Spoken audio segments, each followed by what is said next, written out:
Hey guys, tonight we slip into a world where water itself feels heavier, where stone arches hum quietly in the evening air, and where you suddenly find yourself tracing your fingertips along damp masonry that was laid by hands nearly 2,000 years ago. You're not sprinting, you're not marching like some Roman legionary, you're wandering slowly, already half asleep, into the very veins of the eternal city. And what you're following is not a road, not a storybook hero, but a trickle, then a rush, then a steady pulse of water that begins somewhere in the hills and ends inside fountains, cisterns and bathhouses where Romans splashed without realizing how much work it took to keep the streams clear. So yes, tonight, it's aqueducts, and specifically, the weirdly unglamorous, occasionally gross, always necessary job of cleaning those aqueducts without modern tools. Sounds exciting? Not really, which is why you'll probably drift off halfway through the first lime deposit, scraping. But before you drift, let me be completely honest. If you were actually assigned this work back in Roman times, you probably wouldn't survive the first month. Between suffocating air, unpredictable water surges, and a chance encounter with, let's say, a curious rat the size of your sandal, the odds were never in your favor. Good thing you're safe under your blanket right now, so, before you get comfortable, take a moment to like the video and subscribe, but only if you genuinely enjoy what I do here. And if you're awake long enough, I'd love for you to drop your location and local time in the comments. It's always fun to see where and when you're listening from. Now, dim the lights, maybe turn on a fan for that soft background hum, and let's ease into tonight's journey together. The very first drops of Roman water, if you follow them back, come from springs high up in hills, sometimes kilometers away from the crowded streets. You trudge along dusty paths that Roman engineers once walked, the sound of cicadas buzzing in your ears, the air tasting faintly of dry grass and stone. The engineers would search for reliable sources, a spring that didn't dry in summer, didn't muddy in winter. They had no modern pumps, no steel pipes, no chlorine, just observation, patience, and a collection of clever tricks borrowed from Greeks and Etruscans. You picture them digging trenches to test water flow, measuring gradients with a chorobates, basically a giant wooden spirit level filled with water. If the water tilted, the angle was wrong. If it stayed flat, the line was good. You probably imagine a Roman surveyor squinting, moving one leg of the instrument a hair's breadth, muttering to himself, while a bored assistant pretends to be deeply invested.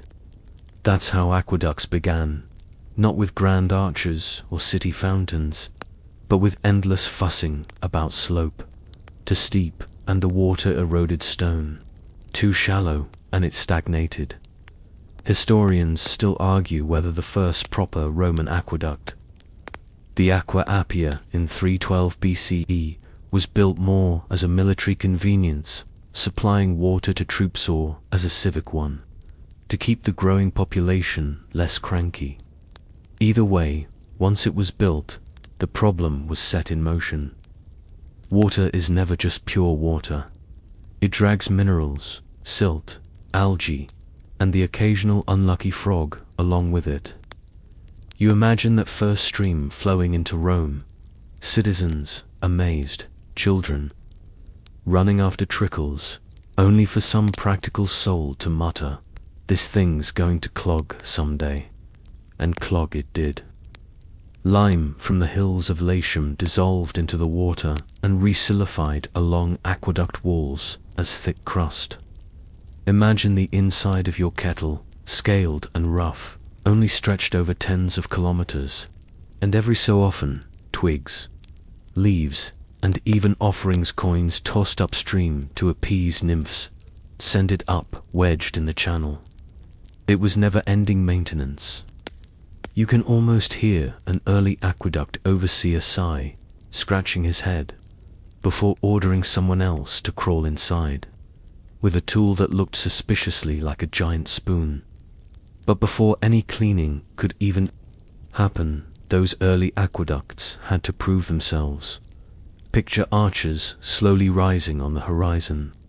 Cut stone fitted so tightly together you couldn't slip a knife blade in the seams. Workers sweating in the sun, balancing on scaffolding made of logs lashed with rope. They didn't have cranes in the modern sense, just pulleys and a lot of grunting.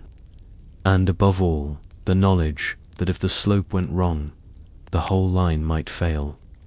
The Aqua Appia itself ran mostly underground, partly to protect it from enemy sabotage. Clever move, but it also meant that cleaning it was like crawling through a dark, damp crypt. You lean closer in your imagination, hearing the faint rush of water echo in a tunnel, smelling the metallic temps of minerals, feeling damp air cling to your skin. The first drops of Roman water glide past your ankles, still clear, still cool, heading toward a thirsty city.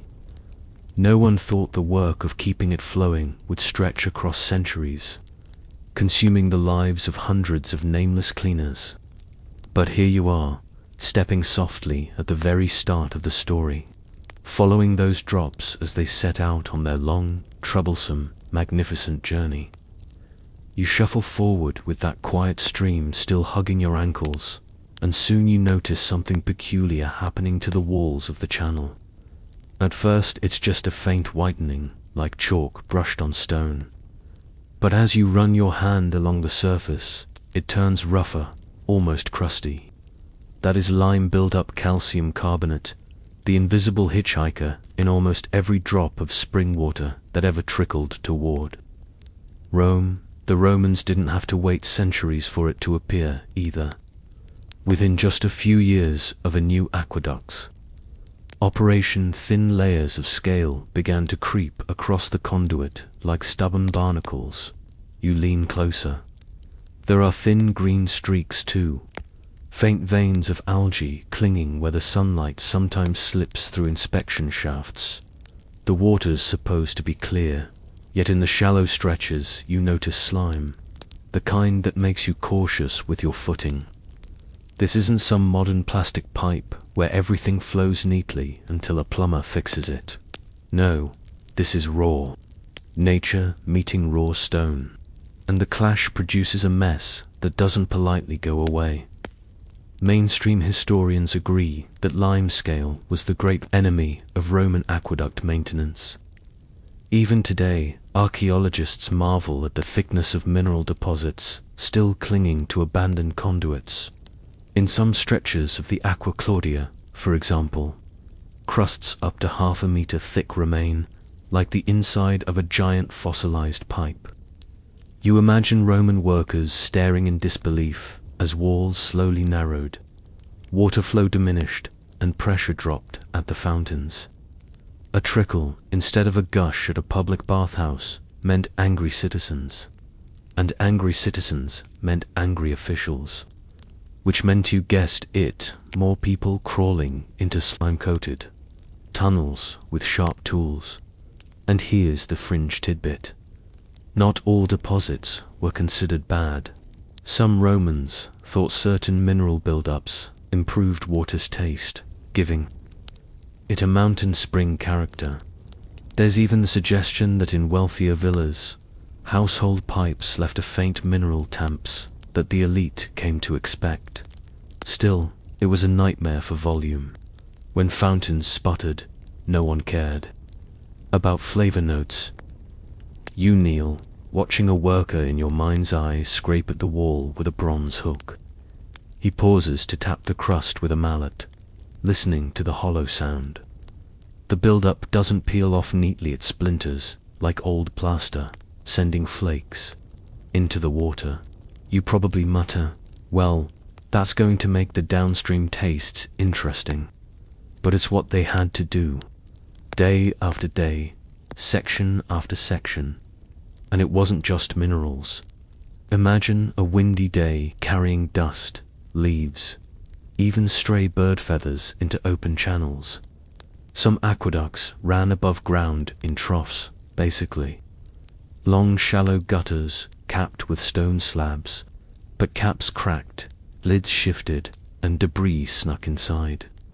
A storm might dump branches into the water, which then jammed at bends.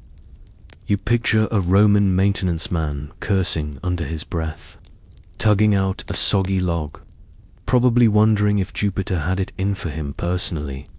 Historians still argue whether slime and algae posed as serious a threat as lime scale.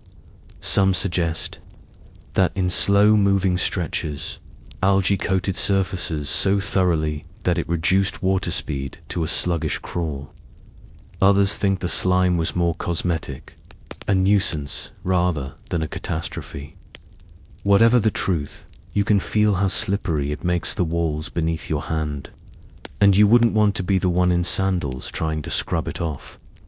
You pause, half mused, half disgusted, realizing this wasn't a glamorous engineering marvel so much as one continuous fight against nature's urge to reclaim the channel. Yes, the arches looked heroic against the sky. Yes, the baths gleamed with marble. But down here, unseen, was a war of stone against water, lime against scraper, slime against torchlight. The next time a Roman citizen bragged about crystal clear water at his fountain, someone in the background was probably rolling his eyes, remembering the afternoon he spent knee-deep in muck just to make sure the fountain spat more than a dribble.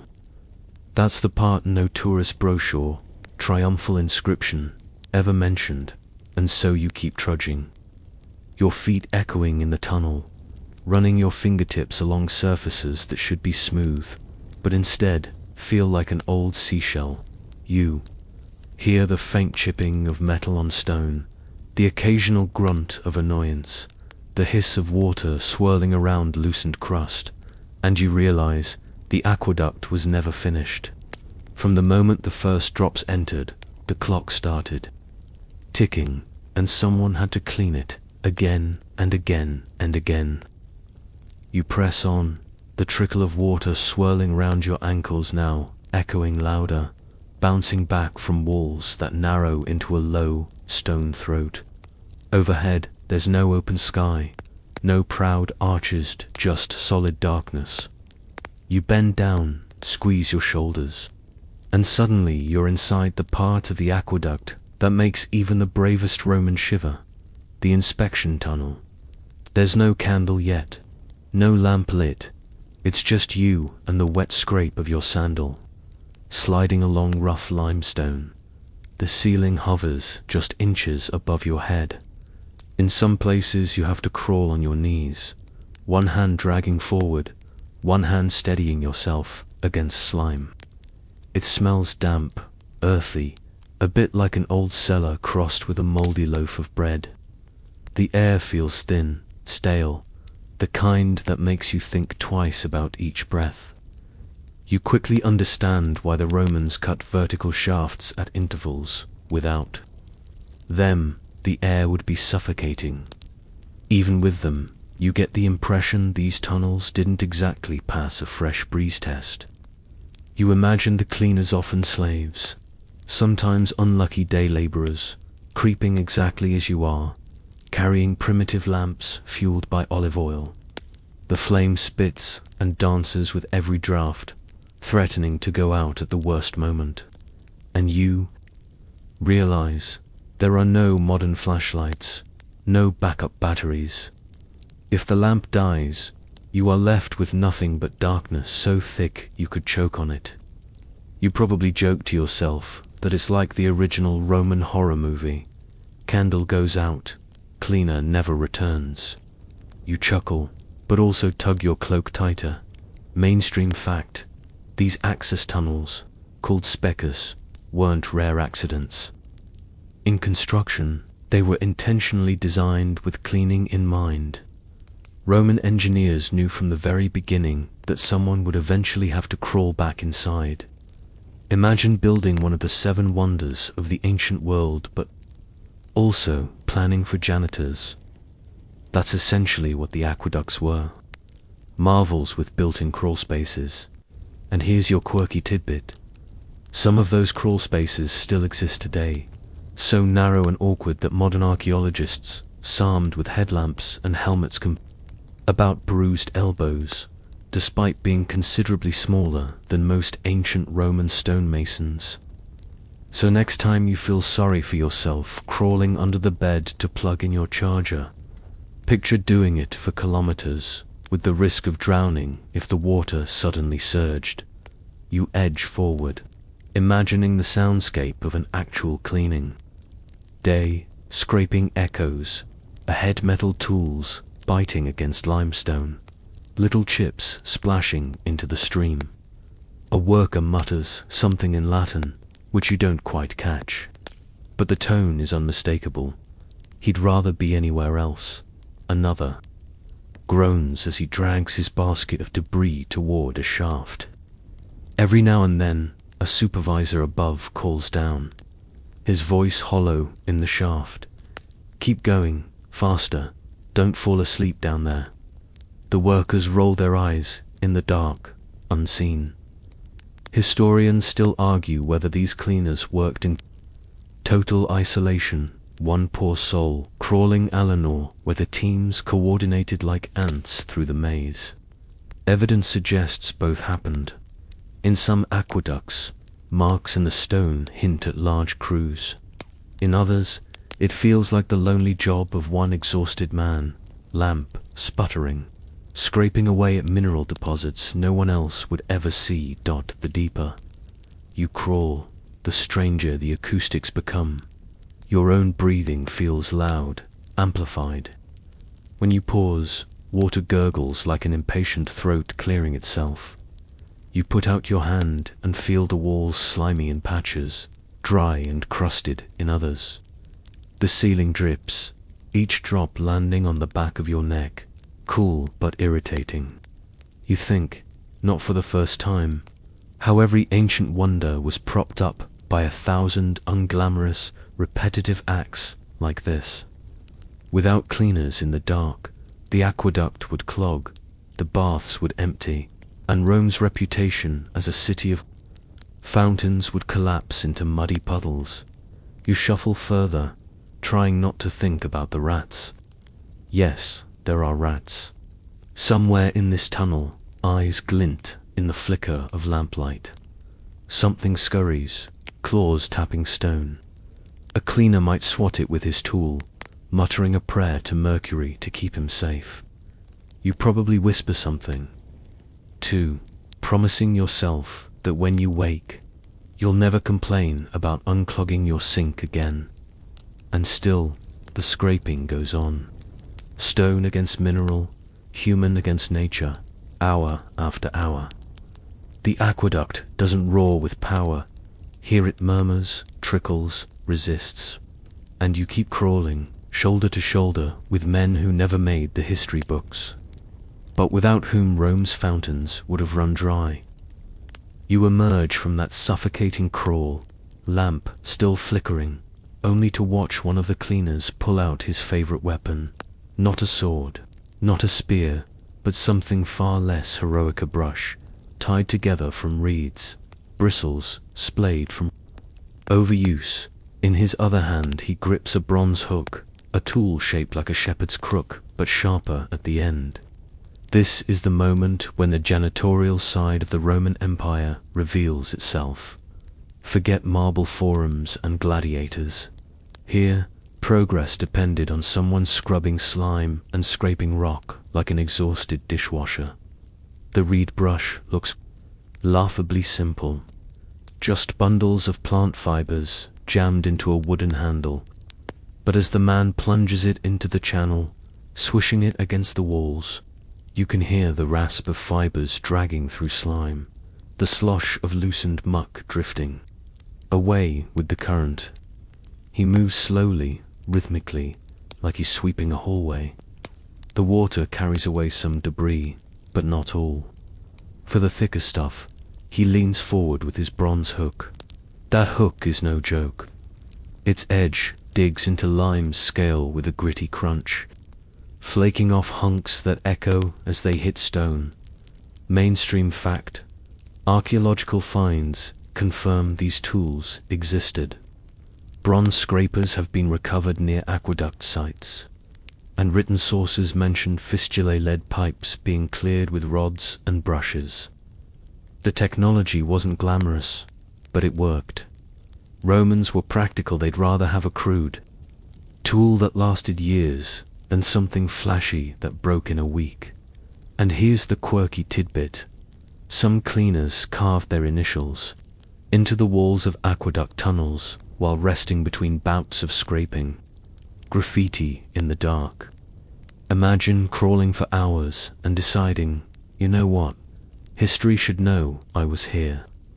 You picture a lonely set of letters etched with a bronze hook, maybe not heroic like SPQR, but more like Marcus was. Tired, the scraping continues. Each stroke throws sparks of sound through the tunnel. You lean against the wall, feeling the vibrations in your bones. At times, it seems endless. Scrape, chip, flake, brush. The worker's face glistens with sweat despite the chill, his tunic plastered to his back. He pauses, shakes his wrist, then resumes.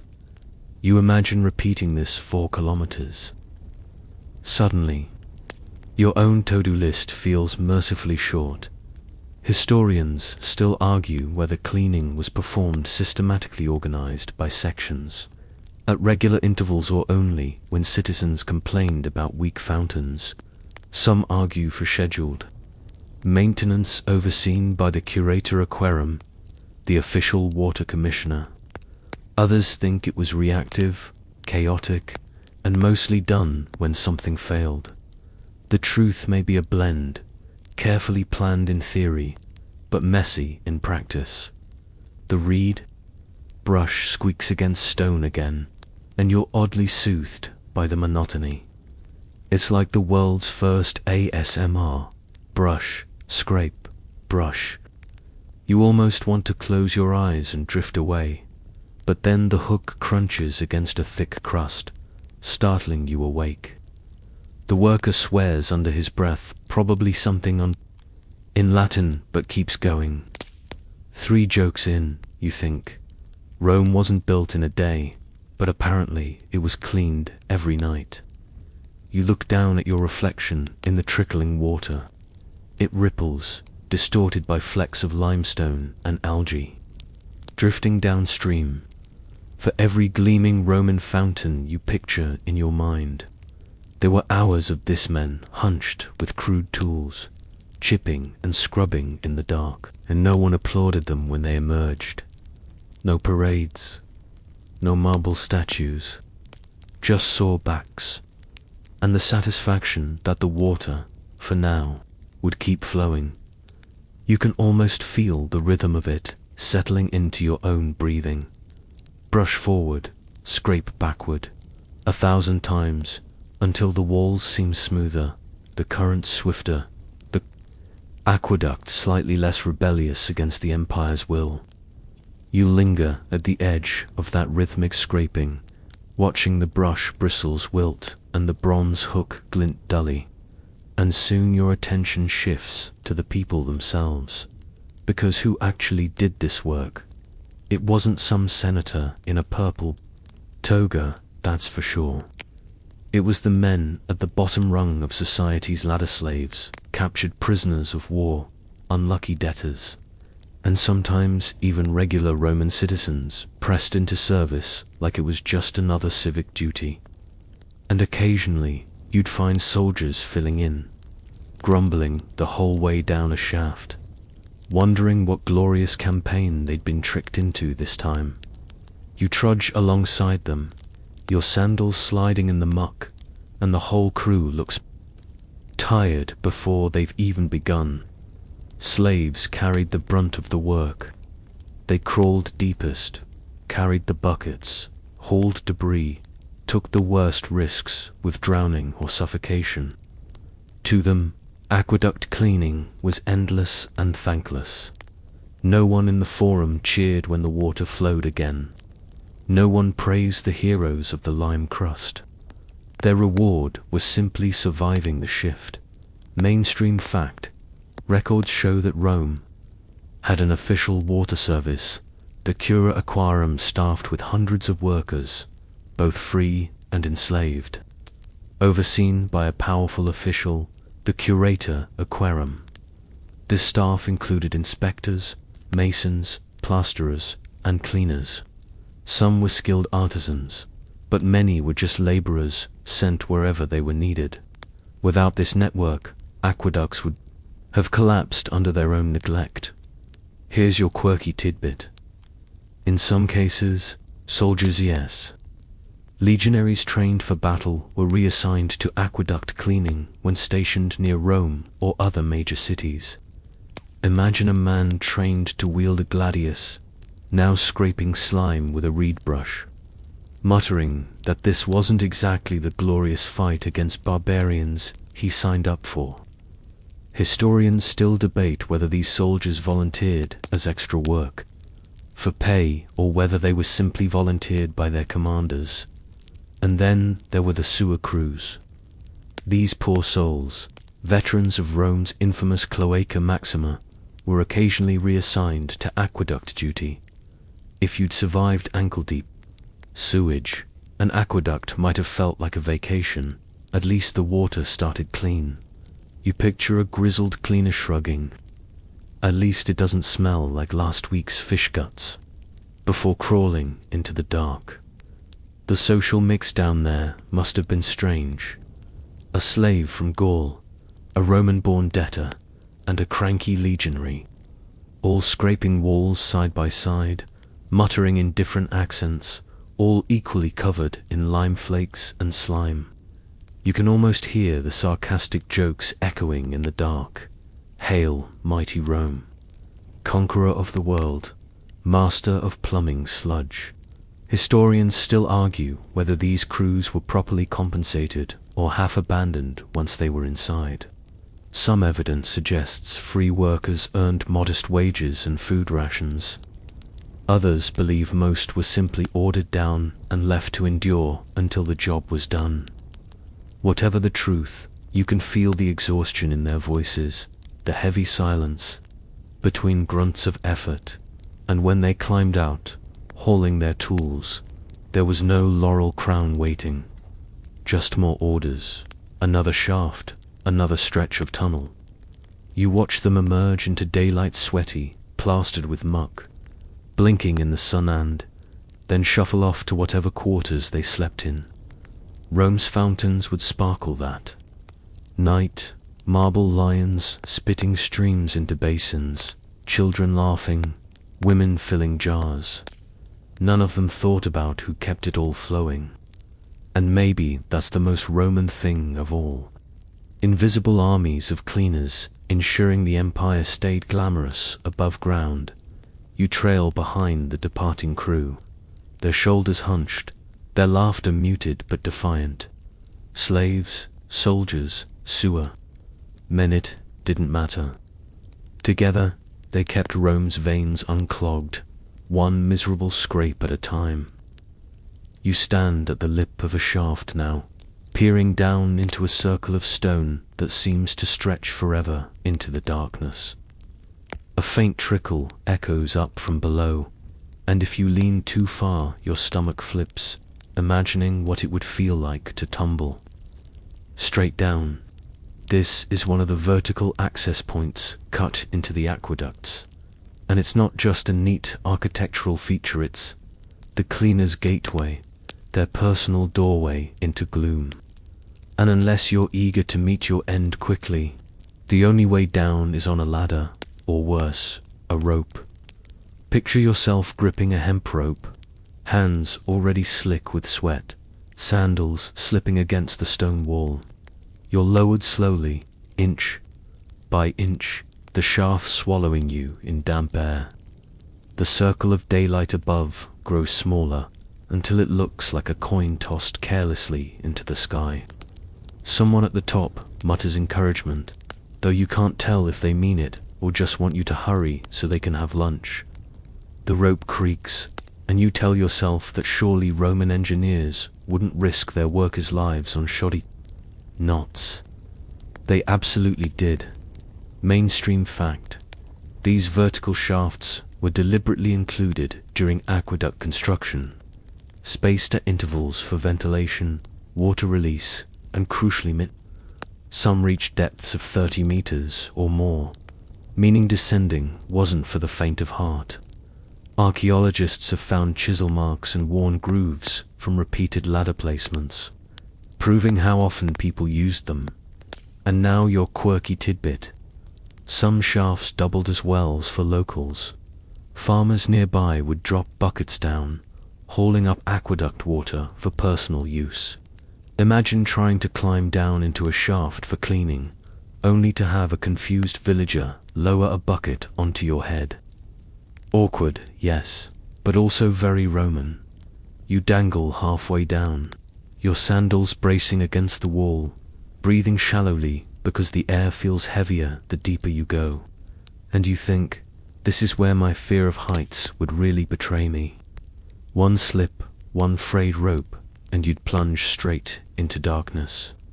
It's no wonder some cleaners carved small footholds into the stone wall itself, turning the shaft into a crude ladder. That way, if the rope betrayed them, there was at least a slim chance of catching themselves. Slim, but not zero. Historians still argue whether the ropes were operated by pulleys or simply brute force.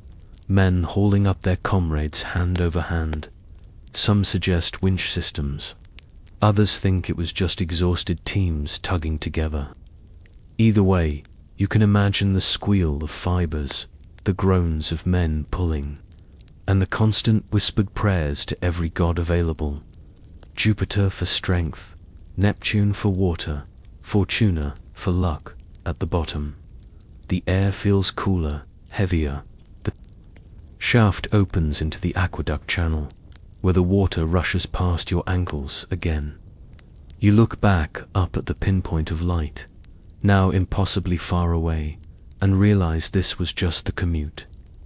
Before the cleaning even began, you had to face your fear of falling, your fear of suffocation, your fear of being forgotten down there. And yet, men did it daily. Some with ropes digging into their shoulders, some balancing on slippery ladders that swayed with every movement. The bravest, or perhaps the most reckless, leaped the last few feet, splashing into the current with a grunt. They joked about it, because what else could they do? One cleaner might call up to the men above, "If you drop me, at least tell my wife I loved her, and also tell her to sell my sandals." You smile faintly at the humor that had to exist in such grim work, because, without jokes, without banter, the descent would feel like a funeral every time. Instead, it became another part of the rhythm, rope creaking, ladders swaying, hearts pounding, until boots met whetstone again. Standing there at the bottom, craning your neck at the impossibly distant circle of sky, you realize the aqueduct didn't just carry water, it carried the courage or foolishness of the men willing to climb down and keep it alive. The descent leaves your arms aching, your sandals soaked, and before you even have time to catch your breath, the next ordeal begins. Someone at the far end of the channel shouts, his voice echoing like a ghost across the stone, "Start the buckets." And suddenly, you're drafted into the most repetitive workout in Roman history, the bucket chain shuffle. The logic is simple. Before a section of the aqueduct can be properly cleaned or patched, it has to be drained.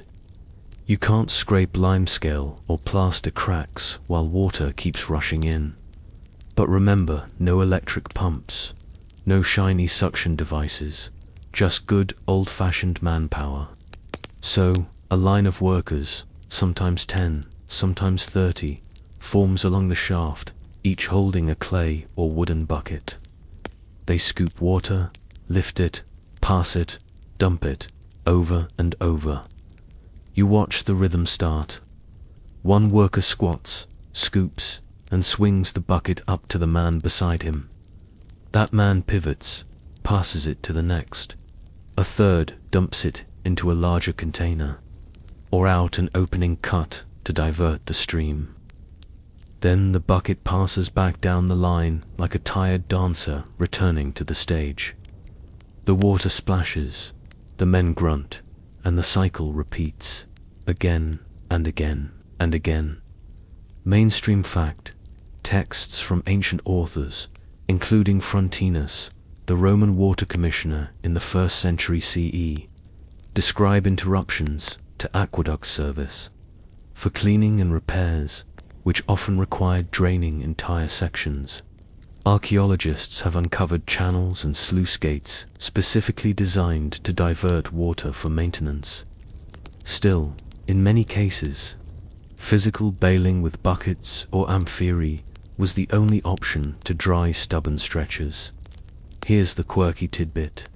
Sometimes children were pressed into service for the bucket lines.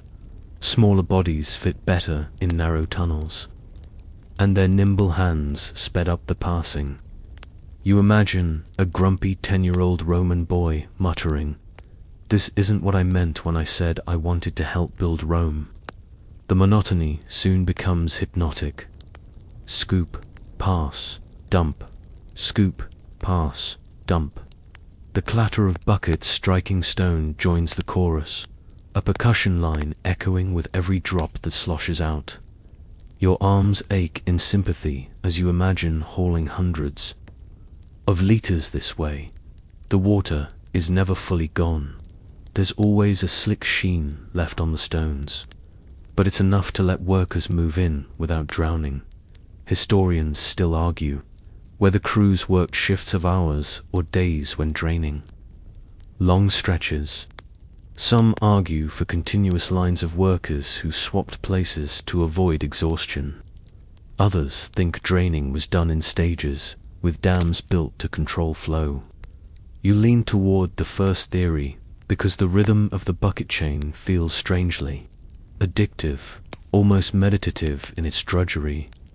You focus on the small details, the raw rope handles that chafe against palms until blisters form, the sloshing water that soaks tunics, leaving everyone shivering, the occasional bucket dropped, splashing, a neighbor and sparking curses that echo down the tunnel, and always the quiet joke muttered under breath. This is Rome's mighty engineering, powered by bucket boy muscles. Your mind drifts, lulled by the repetition. Scoop, pass, dump. Scoop, pass, dump. The sound fades into the background hum of your own breathing, and you almost forget where you are until a bucket sloshes over, splattering your sandals with cold water. You blink, remembering. You're in Rome's veins, and you're one of the people who keeps them unclogged, one heavy scoop at a time. And when, finally, the water level drops low enough for men with scrapers to crouch in, there's no applause, no fanfare, just another weary sigh, another shift change, another section waiting its turn. Rome's fountains may sparkle, but down here, Rome runs on buckets. The scrape begins slowly, a whisper of metal against stone, a sound that's equal parts nails on a chalkboard and the squeak of wet boots on marble. You crouch low, pressing your palm against the damp wall, and drag a crude iron tool across. The surface, what you're shaving away, isn't soft, it's layer upon layer of mineral deposit, mostly calcium carbonate, built up over years of flowing water. To the Romans, it's the stubborn enemy of the aqueducts' steady flow. To you, it feels like chiseling the bones of the earth itself. Your fingers tremble from the resistance, Imagine dragging a butter knife over old candle wax that's hardened into the grooves of a jar. That's what it's like. Only colder, slicker, and multiplied by hundreds of feet of tunnel. Behind you, another worker swings a broader scraper, the edge ringing as it clangs against stone.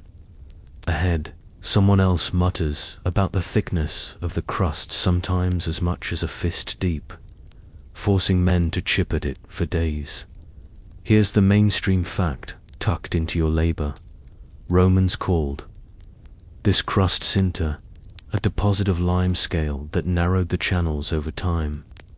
Archaeological digs have found thick layers still clinging to aqueduct walls centuries later. Some layers grew so stubborn they narrowed water flow by half, which made constant cleaning essential. And for the quirky tidbit, some Romans actually harvested the scale, grinding it into powders they thought had medicinal uses. Imagine swallowing a dose of ground-up aqueduct crud because someone told you it might soothe your stomach. It's not much different from people today who swear by bizarre detox regimens, though at least you don't have to scrape your medicine off a damp wall with a chisel. You pause to wipe sweat from your brow.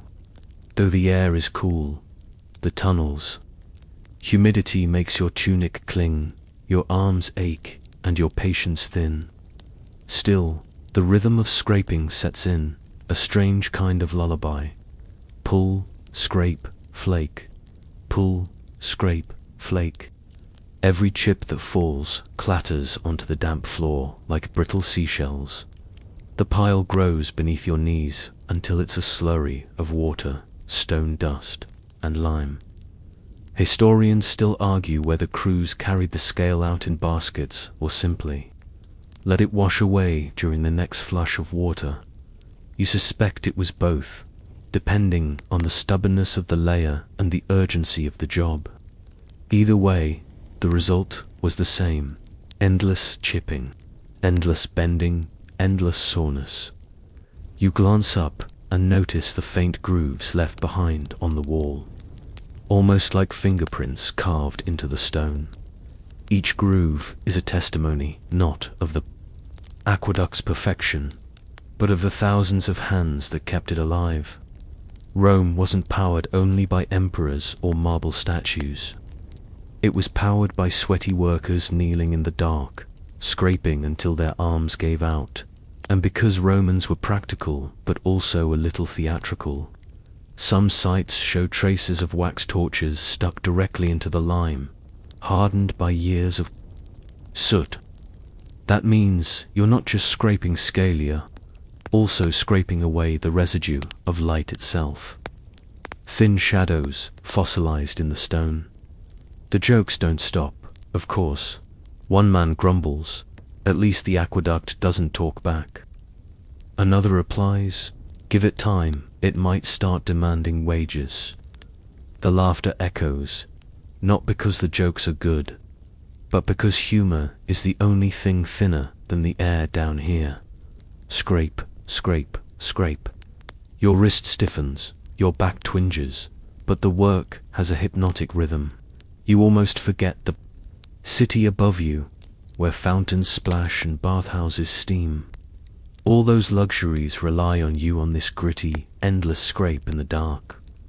And the irony, the cleaner you leave it, the faster it will crust again.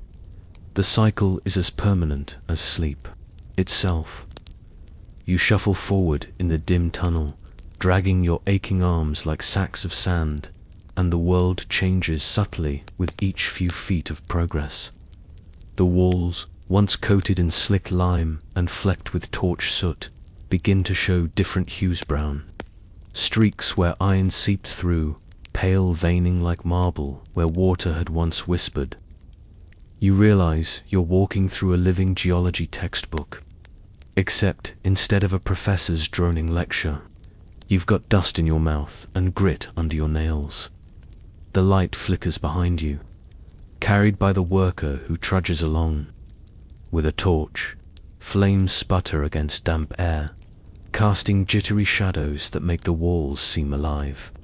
You can almost swear they twitched like the aqueduct is breathing, pulsing around you as though it's more than stone and mortar.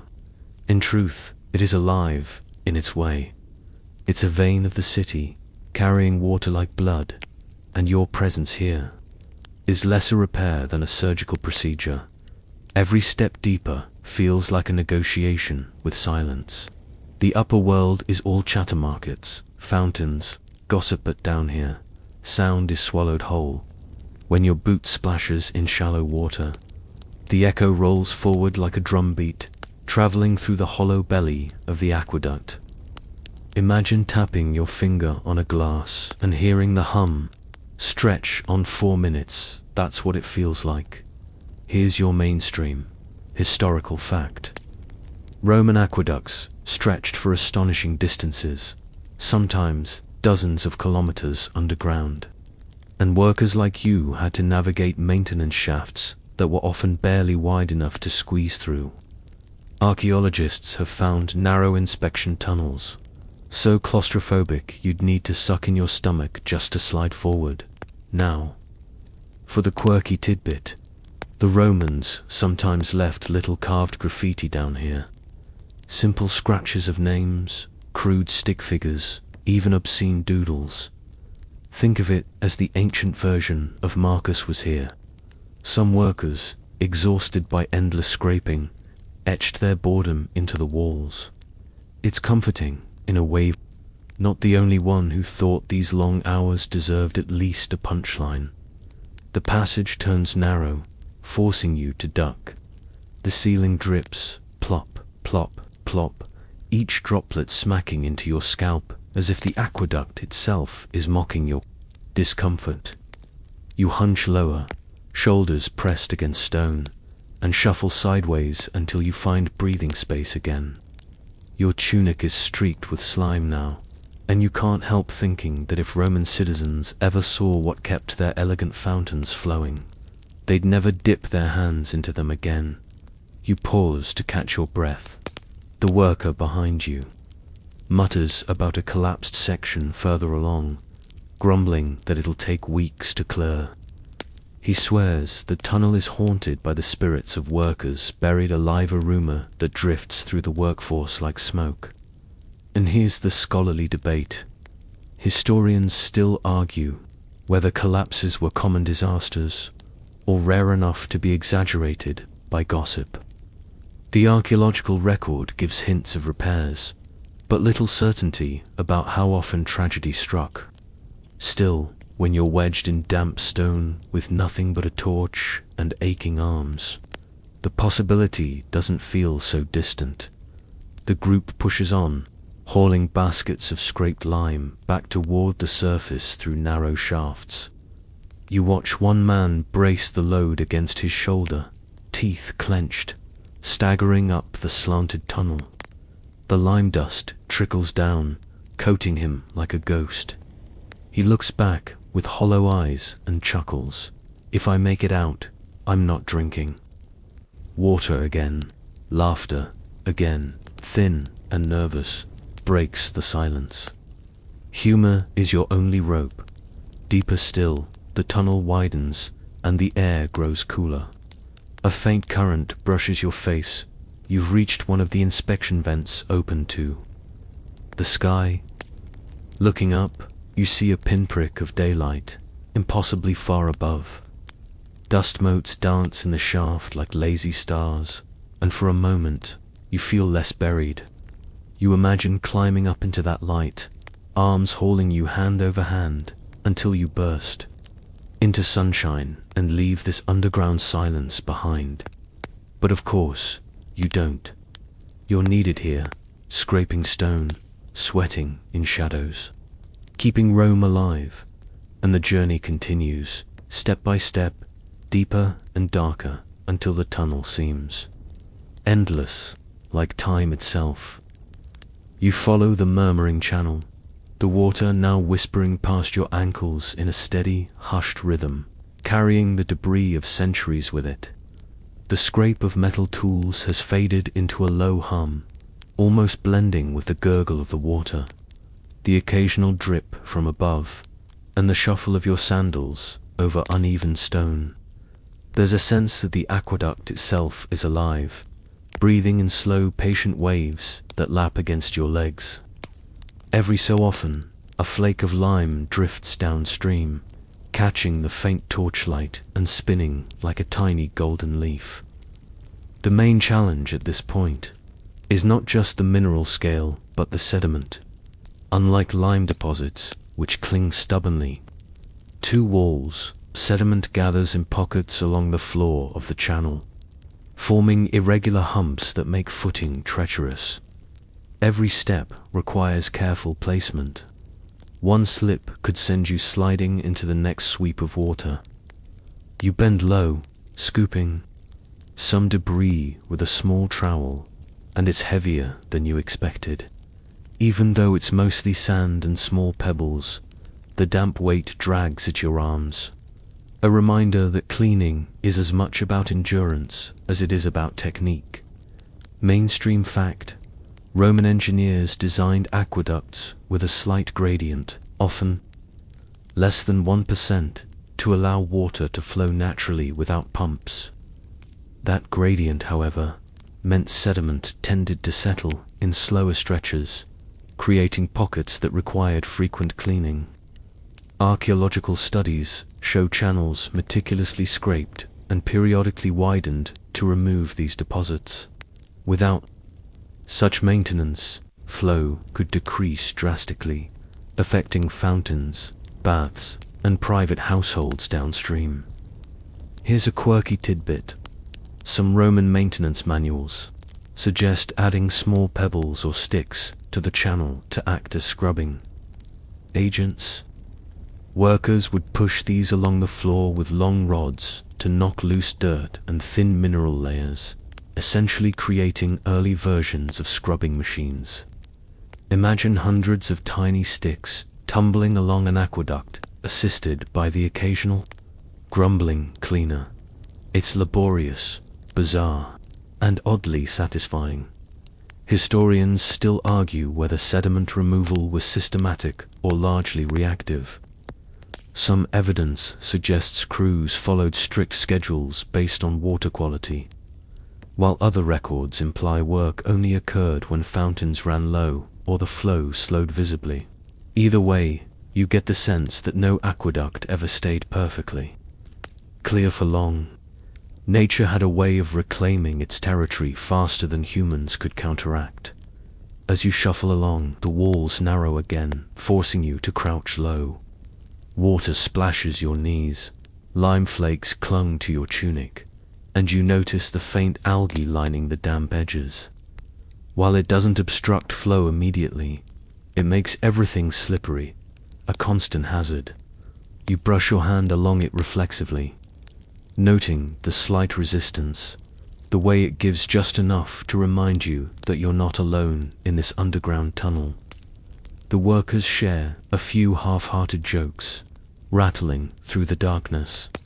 One mutters, "Next time, I'm staying home and bathing in wine." Another laughs, replying, "I hear Nero approves of vinegar baths." It's dark humor, a coping mechanism for men who spend long hours crawling through narrow tunnels, submerged in slime and mineral crusts. Humor is what keeps them human here. In this claustrophobic underworld where the outside world feels impossibly far away, the rhythm of scraping, brushing, and scooping continues. You're aware that each inch of progress matters every scale. Flake removed, every sediment pocket cleared, contributes to a city above ground that may never even know your name. But that doesn't diminish the satisfaction. You glance at a particularly stubborn hump of sediment, swing your trowel, and a satisfying chunk dislodges, sliding downstream. A small victory, unnoticed by the world, but deeply felt. Step by careful step, scrape by scrape, bucket by bucket, the aqueduct lives. And you realize that Rome itself fits fountains, baths, and private homes flows, not because of emperors or architects, but because of the invisible, tireless labor coursing through these tunnels. You continue forward, water sloshing around your ankles, the smell of wet stone and algae thick in your nose. The tunnel has widened slightly here, but the floor is irregular, pitted with ancient repairs and scattered lime flakes. Each step demands careful attention. The last thing you need is to slip and land face first into a half-frozen puddle of sediment. Your hands instinctively reach for the walls, tracing the textures, smooth in some areas, rough and jagged in others. Proof of centuries of scraping, chipping, and haphazard repairs in front of you. Another worker crouches, using a long bronze rod to dislodge a stubborn chunk of limescale. The piece resists at first, a miniature monolith embedded firmly in the channel wall. After several tense moments, it finally pops free with a satisfying clatter, tumbling into the water below. You feel a pang of admiration mixed with exhaustion. This isn't glamorous work. There are no triumphal arches, no marble accolade, just persistence, repetition, and a constant negotiation with gravity, water, and mineral deposits. Mainstream fact: archaeologists have discovered chisel marks and tool impressions in the walls of aqueduct tunnels, demonstrating that Roman cleaners often faced massive lime deposits that could grow several centimeters thick in just a few years. Regular maintenance was essential to preserve water flow and ensure that public fountains and bathhouses received adequate pressure and volume. And here's a quirky tidbit. Some workers left tiny carvings near the deposits they removed, almost like signing their work. Stick figures, initials, or crude depictions of the very tools they used. Graffiti from the unrecognized heroes of Rome's plumbing. You imagine the worker kneeling in damp water, chisel in hand, pausing to etch a little doodle as a testament to "I was here, I survived another day." Historians still argue whether these carvings were common practice or rare moments of boredom and defiance. Some sites reveal multiple layers of inscriptions, suggesting that cleaning crews occasionally marked sections of aqueduct walls to keep track of completed work, while others might have done so purely out of habit or pride. You shuffle onward, noticing subtle changes in the walls. Stains of iron oxide streak across limestone, forming thin orange veins, evidence of groundwater interaction over centuries. Tiny pockets of algae clang stubbornly where moisture persists, slippery enough to warrant caution. Every motion is deliberate. Each step a negotiation between efficiency and survival. The air grows cooler as you move deeper, dampness condensing into beads on your forehead. You hear a distant echo, another worker, far down the tunnel, scraping tirelessly. It's hypnotic, the interplay of sound and rhythm, a cadence that might lull someone to sleep if exhaustion weren't so intense. And yet, humor persists. A worker behind you mutters, "If water had teeth, it would bite us by now," eliciting a tired chuckle from the line. You glance at the current, swirling with sediment and lime flakes. Each movement of water carries tiny fragments downstream, a silent testament to labor already completed and labor still to come. The work is never ending. You remind yourself that above-ground fountains sparkle, baths bubble, and the citizens drink freely, entirely unaware of the crawling, scrubbing army beneath their feet. Step by step, scrape by scrape, the hidden army presses on, maintaining Rome's veins. The aqueduct is both cruel and beautiful, a silent river of history that demands diligence and resilience. And as you trudge forward, you understand without these men, without this repetitive, grueling effort, Rome's grandeur would be nothing more than a fleeting illusion. The tunnel narrows again, forcing you to crouch low and shuffle forward. Water sloshes around your calves, cold against your skin, carrying a faint metallic tang that makes you wrinkle your nose. The ceiling drips relentlessly, each drop echoing against stone like a tiny metronome, keeping time with the rhythm of scraping and scooping that surrounds you. The shadows from torchlight dance across the rough walls, making every jagged surface seem alive, almost predatory.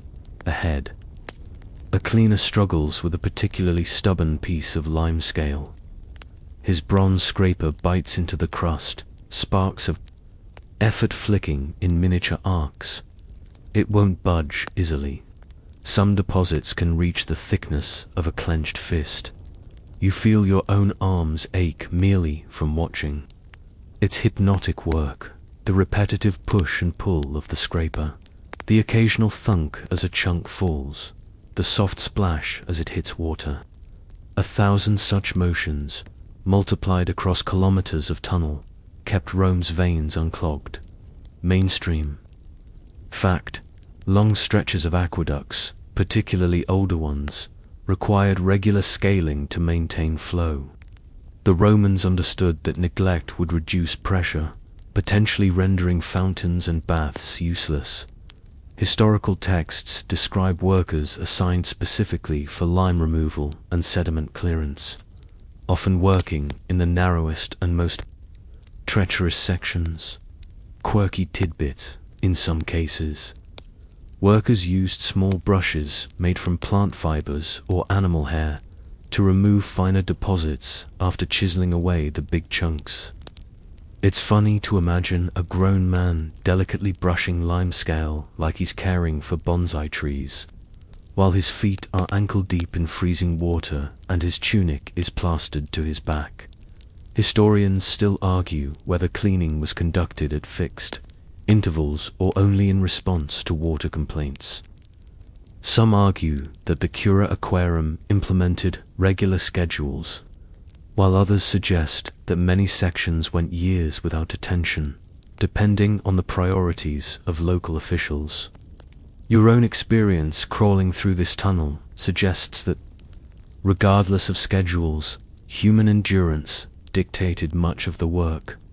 The tunnel curves, and the sound of water changes as it rushes through a slight incline. A misstep here could be disastrous. A slip on the slimy stones might send a bucket of sediment flying, or, worse, a worker crashing into the shallow current. You steady yourself, gripping the wall, feeling the texture of centuries of use beneath your fingertips.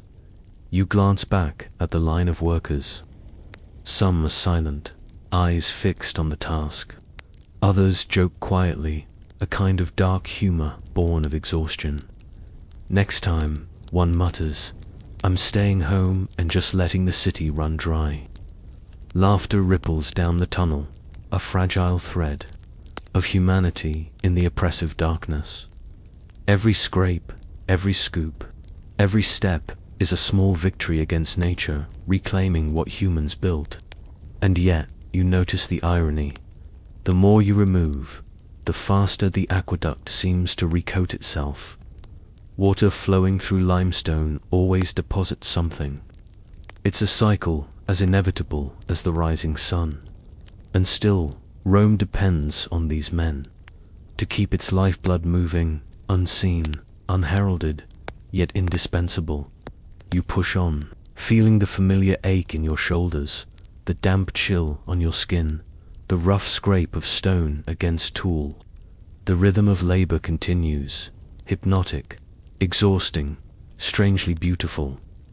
You know the work will never truly end, but for now, each cleared section is a triumph, and you keep moving deeper into the darkness, scraping, brushing, scooping, sustaining the empire 1 inch at a time. The tunnel opens slightly, giving you just enough room to stand upright, and for a moment, you relish the brief reprieve. But the respite is fleeting. Your legs ache from crouching, shoulders burn from scraping, and the chill from waterlogged Sandals has seeped into your bones. You shake them out and resume your march, bracing for the next stretch of narrow, dripping corridor. The tunnel ahead twists and turns unpredictably, a labyrinth designed both for water flow and, unintentionally, for testing the endurance of anyone maintaining it. You glance at the channel beneath your feet. The water has thinned from previous bailing, but it's still enough to make every step a calculated risk. Even the smallest slip could send you tumbling forward, scraping your elbows and smashing the scraper against stone. Your hands grip the walls, tracing every groove, feeling the residual roughness left by centuries of maintenance. Every mark tells a story. A chunk removed here, a bucket dragged there, an exhausted hand resting briefly before resuming its labor. Mainstream fact. Some aqueduct sections included built-in silt traps or small settling basins to capture sediment before it reached critical points. Workers had to clean these traps manually, sometimes spending entire days lifting heavy clay jars or baskets filled with thick, foul-smelling sludge. It wasn't glamorous work, but it was essential to maintaining consistent water flow. Quirky tidbit. There are reports that workers sometimes kept tiny personal charms or graffiti inside these channels, perhaps as talismans for protection or simply as a reminder of humanity in the oppressive darkness. You imagine a crude carving of a gladiator or a small scratch that says Lucius survived another week. Even in the damp, lonely tunnels, people found ways to assert their presence. Historians still argue whether these inscriptions were widespread or isolated anomalies. Some suggest they were practical markers to track cleaning progress, while others see them as expressions of boredom or superstition. Either way, the effect is clear. Human traces persisted long after tools and buckets were gone. You notice a slight change in the air. It grows fresher, almost imperceptibly, as though an unseen vent or small opening is allowing a current of outdoor air to drift down. The faint light at a distant shaft glimmers, teasing you with the promise of escapade, at least the comfort of knowing the world above ground exists. Yet you know better. The job is far from done. Your arms ache as you bend over to scrape a particularly stubborn deposit. Lime flakes fall like tiny snowflakes, and the sound echoes, bouncing off the tunnel walls, a symphony of monotony. You wonder how many hands have done this same task, in this same tunnel, over centuries. The scale, though natural, is as much a monument to human labor as any arch or column. The line of workers continues forward. Some hum quietly, others joke, others remain silent, lost in thought. "I hope Neptune appreciates this," one mutters, earning a brief chuckle from the next in line. Humor, again, becomes a shield against fatigue. A way to remain sane amid damp stone and dripping ceilings. Step by step, scrape by scrape, scoop by scoop, the aqueduct survives. And with each cleared stretch, you glimpse a small measure of satisfaction. A fleeting victory in the endless cycle of cleaning, maintenance, and survival. Rome flows above ground thanks to these hidden hours, these unseen hands, these endless, grinding routines. And even as you trudge deeper, the rhythm continues, a testament to perseverance in the shadowy veins of the empire. The tunnel narrows again, forcing you into a crawl. The water rises slightly, reaching your knees now, and each step sends ripples echoing off the damp stone walls. The air is thick with humidity, carrying the scent of wet lime and algae. You can feel the stones chill, pressing against your skin, and the occasional droplet from the ceiling lands with a sharp tap on your head. The rhythmic dripping, The gurgle of water and the scrape of tools form a slow, hypnotic cadence, almost like a lullaby from the underground. Ahead, a stubborn section of sediment requires a team effort. Workers press shoulder to shoulder, pushing against the mineral accumulation, prying loose fragments with bronze rods and wooden wedges. The scrape echoes, mingling with the occasional grunt or muttered joke. One man quips, "I signed up for Rome, not a bath in sludge," eliciting a soft laugh that travels down the tunnel. Humor, thin and fleeting, persists as a vital counterbalance to exhaustion. Mainstream fact: some aqueduct sections had access points built as series of cascading channels, allowing sediment-laden water to settle naturally before flowing onward. Cleaning crews would still need to manually remove debris, particularly after heavy rain or seasonal water surges, ensuring consistent flow to urban fountains and public baths. Quirky tidbit: occasionally, workers found small treasures while cleaning. Broken jewelry or bits of pottery swept in from above. These finds were minor rewards, often pocketed as lucky charms or reminders that the city above was very real, despite the hours spent in dank isolation. Imagine a grubby hand lifting a bronze coin from lime sludge and smiling, the glimmer a brief spark of joy amid the monotony. Historians still argue whether these discoveries were deliberately hidden or simply accidental deposits over centuries. Some evidence suggests items were intentionally discarded during construction, perhaps as offerings or markers, while others believe they were lost by passers-by above. Either way, the finds added an unpredictable element to the otherwise relentless labor. You bend low, scraping, chipping, and lifting. The channel twists and turns, creating narrow passages where only one person can work at a time. Your muscles ache, but you push on, motivated by the knowledge that each cleared stretch allows water to flow freely, sustaining fountains, baths, and homes. The line of workers continues in quiet rhythm. Some whistle softly to keep spirits up. Others mutter complaints or reminisce about distant memories of sunlight. Every movement is deliberate, every scrape calculated, every breath measured. You are part of a continuum, an invisible army maintaining the lifeblood of Rome, and through it all, the water continues to flow, carrying away the loosened scale and sediment, an unbroken current that mirrors the persistence of the people sustaining it.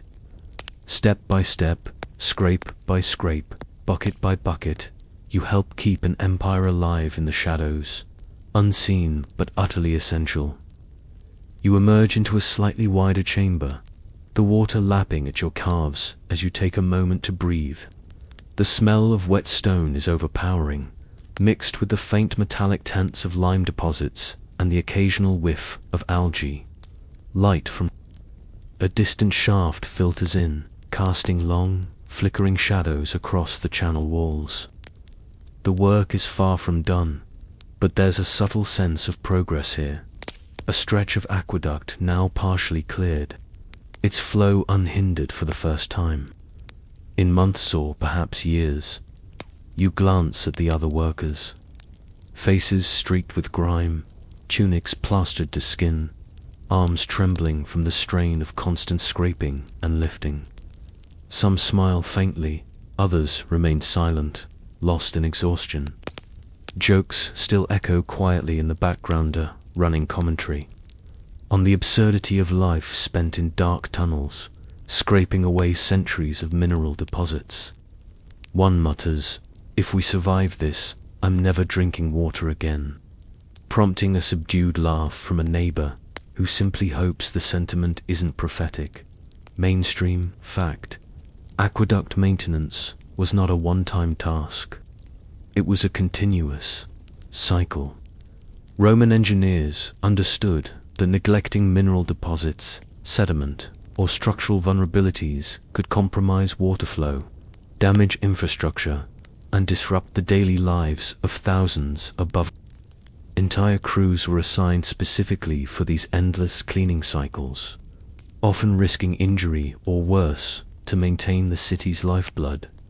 Quirky tidbit: some workers reportedly brought small personal tokens into the tunnel's tiny charms, carved initials or crude sketches on the stone walls. It was a way to leave a mark in an otherwise anonymous, grueling environment.